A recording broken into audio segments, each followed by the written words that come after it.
We are live here in Los Angeles, surrounded, as you can see, by the destruction from the Palisades fire. This right here used to be a 3-story office building, and you can see what's left of it now. Absolutely nothing. But we are coming on the air tonight with a note of cautious optimism and a new warning. Firefighters have made major gains in their battle to slow this fire, but the winds here are set to whip up again to extremely dangerous levels. A flood of resources are now pouring into the city. Firefighters from Mexico and Canada desperately needed equipment as well. And that war from above is ramping up. This was the scene throughout the day. Look at this, one aircraft after another, dumping water and fire retardant on the fires below. The governor's saying they're flying as many planes as air traffic controllers will allow. Officials also saying they expect the list of dead and missing to grow. Entire neighborhoods here still sealed off. These are the long lines of cars, packed with residents desperate to get back to see if their house survived. And police say there are too many possible looters infiltrating the evacuation zones, including some dressed as firefighters. We are covering it all tonight, but we begin with those firefighters on the front lines. Tonight, a glimmer of hope as crews make slow progress containing some of the massive fires burning in Los Angeles. It is sad. This entire block here is wiped out. The Eaton fire, now 27% contained, but the other big fire, the Palisades, only 11%. This massive Palisades fire is still spreading. Today, a big push as the dangerous winds pick up again. The battle involving crews on the ground. Flames were right across the street from homes. We traveled with CAL FIRE to the top of Temescal Canyon, where they stopped the Palisades fire from burning Encino and Calabasas. The burn scar, massive, but proof progress is being made. Today is the first day that everything is looking really good. We're not out of the woods yet. And we saw that firsthand. So this hot spot just popped up just behind us. You can see the flames there rising. The good news is there's a helicopter in the air. It's going to attack it from above. Choppers with long line buckets carrying hundreds of gallons of water. And on this drop, bullseye. That's why these airdrops are so critical, attacking these fires from above. With machinery and aircraft like that, that's how they can make progress and get ahead of the fires. Coordinating with crews like these, doing what's called cutting line, removing brush that fuels the fire. How are your teams holding up? Well, the good thing is they're born and bred to work hard. So they're working hard, they're tired, they're worked. In the beginning, we were working crews 36 to 40 hours, multiple days at a time, and they're ready here. This is what they do. Meanwhile, flight crews working into the night, making airdrops. An estimated 500 million gallons used so far to try to battle the flames. This video showing the view from inside an Air National Guard plane as it makes a drop. Warnings blaring in the cockpit as it flies low to hit its target. But these critical efforts are being hampered by unauthorized drones in those flight areas. The FBI says there have been dozens of such incidents so far, and they're actively tracking who's flying them. We have equipment that can detect the drones in the air, but also we work backwards to identify the actual operator. These new photos from the FBI show the damage to this Canadian Super Scooper on Thursday. A hole punched in the wing by a drone. This plane is now grounded. The Super Scooper and that technique is our #1 tool to fight wildfires like this. And when folks fly drones, personally owned drones, in temporary flight restricted areas, that hampers those abilities significantly. The FBI has recovered pieces of the drone and their investigation is ongoing. As this wildfire battle is an international effort, fire crews arriving from Mexico on Saturday, joining other teams from Canada and 9 western states, from Oregon to Texas. We've got the resources. In an interview with NBC News, California Governor Gavin Newsom telling our Jacob Soboroff there are now 14,000 firefighters battling these fires, and now nearly 2,500 National Guard troops providing logistical support and security. As residents grapple with what they've lost, the community stepping up to fill in the gap. Thank you so much. Here at the famed Santa Anita racetrack in Arcadia, a marathon drive overnight collecting much-needed supplies like clothing, shoes, and bottled water and dispersing them to residents. It's just amazing seeing the support and how the community just comes together. And a happy conclusion to a story we told you about earlier this week. How do I get to my house? Casey Colvin losing his dogs in the fires on Tuesday. First responders were able to rescue one of them, but the other, Oreo, still missing. Tika, tika, tika.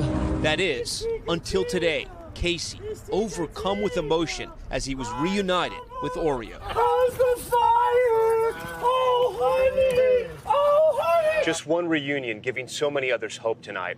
I do want to bring in now meteorologist Melissa McGee from our NBC Los Angeles station. Melissa, thank you for being here. We're already feeling the wind tonight. Talk to us about how bad it's going to get. Well, Tom, we've got another round of Santa Ana winds that arrives as we get into Monday through Wednesday, with the peak intensity arriving Monday night into Tuesday. Some of the highest wind gusts across our mountain communities, ranging anywhere from 50 to 70 miles per hour. You get those classic Santa Ana winds racing through the mountains, coming through the canyons and passes, drying out the atmosphere and dropping the humidity, so the red flag warning stays up. And explain to our viewers why firefighters are so worried about those winds. Well, you know, Tom, with our last event, we had hurricane-force winds across much of Southern California, and we were seeing some of those embers flying more than a mile. The good news with this event, it's not anticipated to be that strong, but with the drop in the humidity and the conditions firefighters are facing, it's going to make new or existing fires spread rapidly, which will be a challenge for firefighters. All right, Melissa McGee from KMBC here. Tremendous coverage throughout all of this. We thank you. Thank you. And some 150,000 people are under evacuation orders. Many still have no idea if their house is even still standing. Ellison Barber was with residents today, desperately trying to get back in to find out. Do I just wait here or what? You can if you like. Tonight, growing frustration outside the Pacific Palisades. Massive lines of cars with residents waiting for hours, anxious to see what, if anything, remains in their homes. This is criminal dereliction of duty. We do care. We want to get you back into your homes. Los Angeles County Sheriff Robert Luna warning about criminal activity. People that do not belong in these disaster zones need to stay out, or they're going to get arrested. On Saturday, 2 people were detained in the evacuation zone near Vice President Kamala Harris's home, according to officials.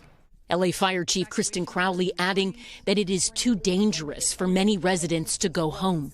There are still active fires that are burning within the Palisades area, making it extremely, extremely dangerous for the public. There's no power, there's no water, there's broken gas lines, and we have unstable structures. Tell me your first, last name. We met Shannon DeGrooms when she walked up to talk to police. Her family waiting since 4 a.m. We're just hopeful to get a couple minutes to grab some things and then get out of town.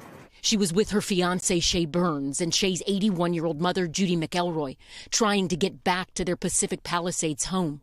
We don't have any answers, and there's a lot of different information, which is why I'm posted up here. Shannon couldn't get in. She told us about something she forgot to take. My aunt passed away recently, and she left me a small diamond.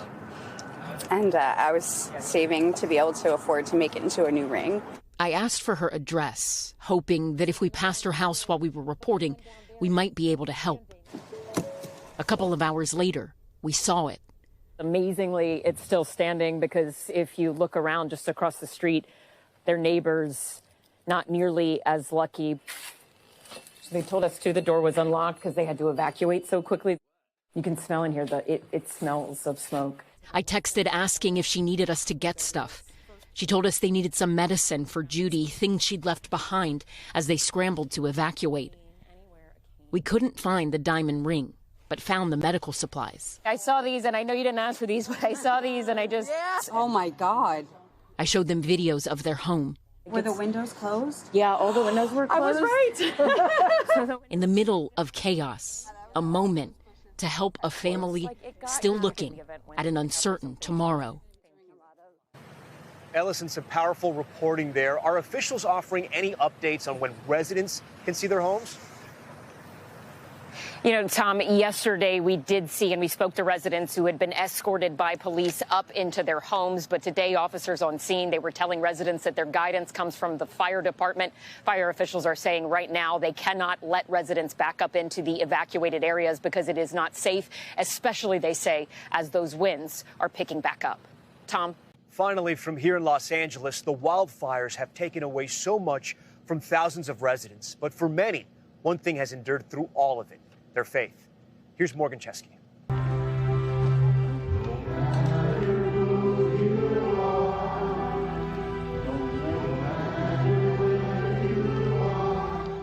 amid scenes causing unimaginable pain.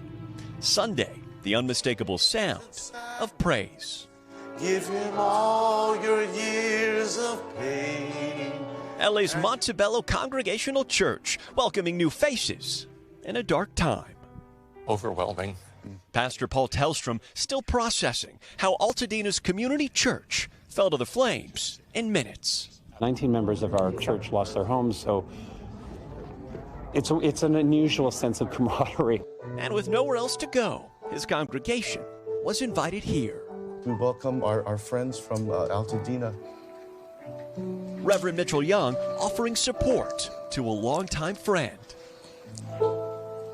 Whether it's times of struggle or times of joy, we need to be together.